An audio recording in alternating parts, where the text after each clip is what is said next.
cities manage their city brand or various brands across marketing platforms? I think there is two answers to that question. The first answer is you can't. Because we're in a world today where everything is up in the air, where we see complete change in kind of demographic behavior. We've seen, we can't really rely on the old research tools because consumer behavior is changing, because the platforms are changing, because technology is changing, because norms are changing everywhere.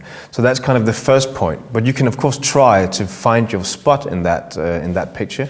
And I think one thing is to accept the fact that you can't really control it, that you can't put down a strategy for 2 years and say we're going to follow this and we're not going to kind of deroute or at any time.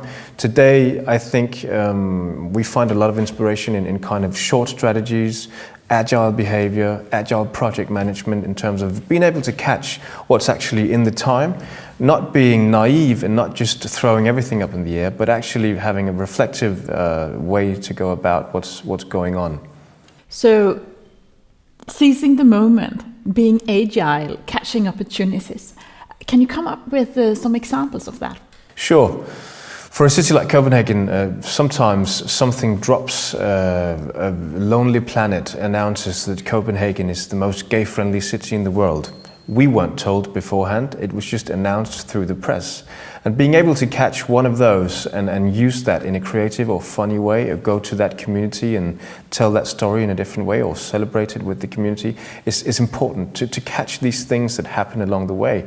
There are, global actions that we've seen, memes on the internet that just bounce around, and I think cities could be an interesting part of this. We've seen things like May the 4th be with you, which is kind of a relation to the old Star Wars and everything. And we've seen creative stuff like that being able to be grabbed by the city and used in a creative way. And I think a modern city today should be able to have that flexibility. So for instance, getting the honor of being named the most gay-friendly city in the world, what did you exactly do there? Well, what we did was we wanted to go out and publish directly on Facebook and have a budget to do that and to reboost that story. We have a big gay community in Copenhagen, and we have a big attention from an international gay community. We put a lot of resources in kind of describing the areas of the city, the bars, the hotels and everything, and showing this platform as a true asset for Copenhagen, because it is.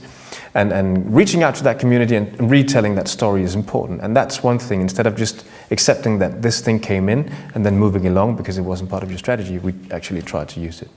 What are the biggest threats you can face when trying to manage the brand of a city?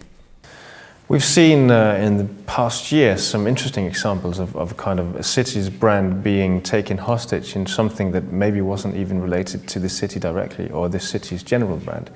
We saw this last February, I think it was, almost a year ago. We saw the Copenhagen Zoo kill a giraffe for research purposes, did this in a very public way. They invited kids from kindergartens to see this happening. And it was a very, very big media thing. It went completely crazy in terms of attention. And it really, really put pressure on the Copenhagen Zoo, but very much also on Copenhagen. We were in a literal shitstorm on social media. People were saying, how can Copenhageners do this? And what's wrong with this city? And how can you accept that this is going on?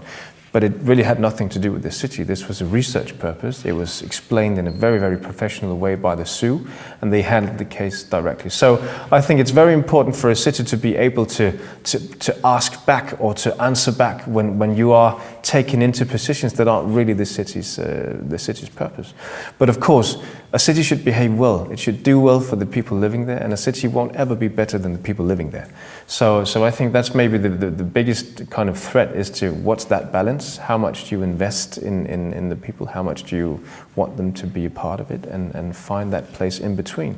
But the threat is definitely to be taken hostage in something that maybe isn't real, or not being able to kind of lay back on the things that are unrealistic.